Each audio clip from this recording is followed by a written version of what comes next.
different questions. Not trying to strike the right tone between all of them. New Yorkers are facing twin crises in this moment: an authoritarian administration and an affordability crisis. And it'll be my job to deliver on both. It'll be my job to stand up for the city and also to ensure that we do not look at Washington, D.C. as if it is the reason for all of the problems right here in New York City. Many of the issues we are speaking about, they predate President Trump. They are issues that for too long we have turned a blind eye to, or we have sought to rationalize or normalize. And what I'm so excited by in looking at these incredible women who will be leading our transition is a track record of being able to handle multiple crises at the same time.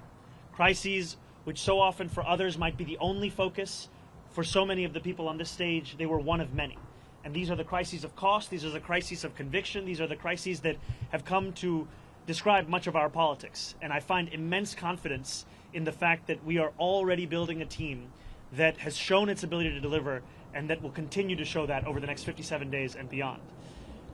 I cannot tell you that I had many quiet moments between last night and this morning, but some things that I have been left with, whether it was in sitting with my wife or with close members of my team without whom none of this would have been possible, is the sense of hope that New Yorkers have.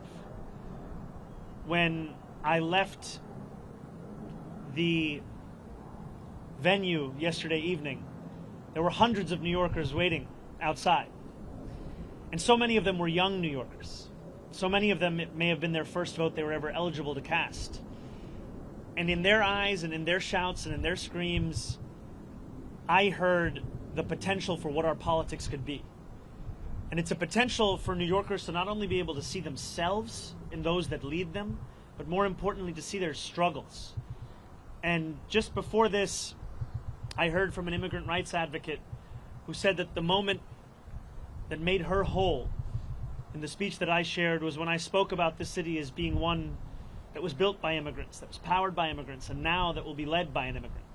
I think for too long, many New Yorkers have been told that their only place is in the shadows. And it is incredibly exciting to stand here alongside these leaders to embrace the light that the future will hold for all of us in this city. Yes. Thank you very much.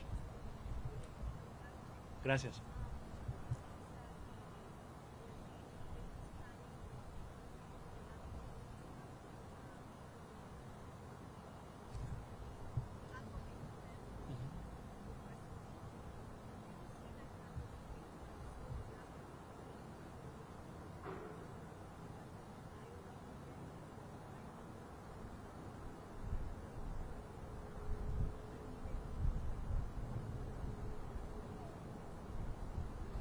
The White House hasn't reached out to congratulate me.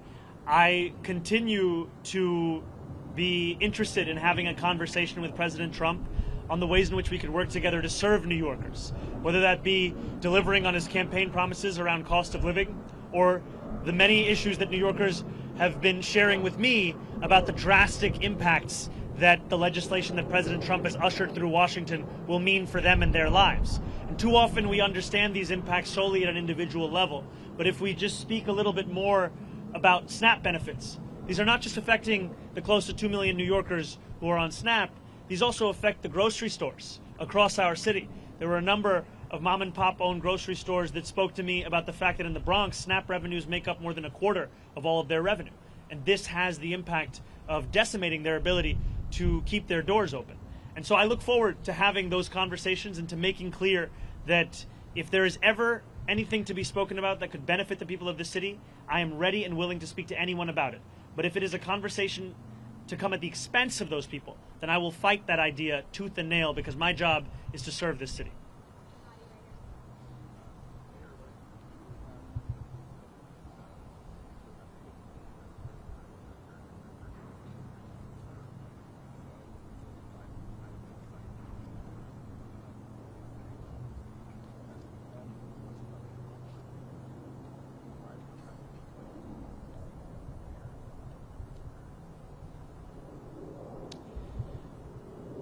When I speak about Trump-proofing this city, I speak about protecting those with the least from the consequences of a man with the most power in this country. It is in part a reference to the need to ensure that any